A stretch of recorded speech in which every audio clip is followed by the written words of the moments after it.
All right, this problem reads that a recipe calls for 2.5 teaspoons of cinnamon to make 4 dozen oatmeal cookies. How many teaspoons of cinnamon are needed to make 60 oatmeal cookies? All right, so the first thing that I'm going to do is state the given rate, which says that we need 2.5 teaspoons of cinnamon to make 4 dozen oatmeal cookies.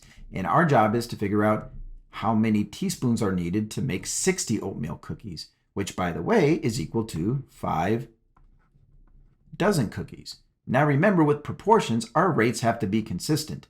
This is teaspoons to dozens of cookies, so this rate also has to be expressed in terms of teaspoons compared to dozens of cookies. So I had to take 60 and divide by 12 to get 5. And the reason I divided by 12 because it is known that it takes a quantity of 12 to make 1 dozen. All right, so the next thing that I'm going to do is I want to figure out how many teaspoons would it take to make 1 dozen cookies.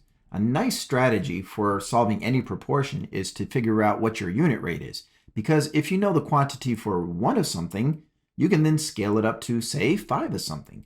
We could take the quantity and just multiply by 5 once we know what the unit rate is.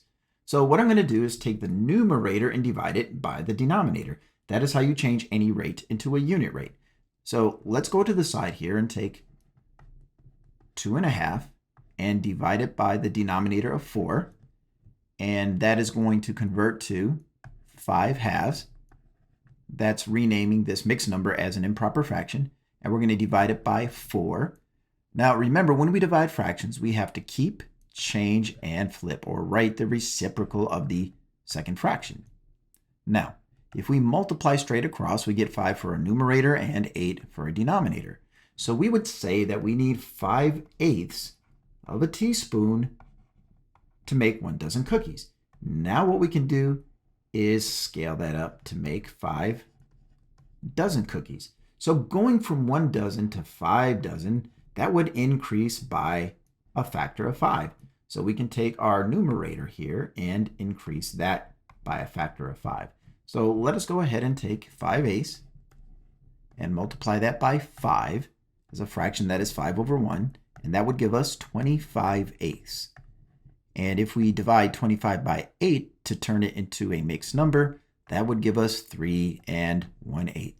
So we would say that we need 3 1/8 teaspoons to make 5 dozen oatmeal cookies.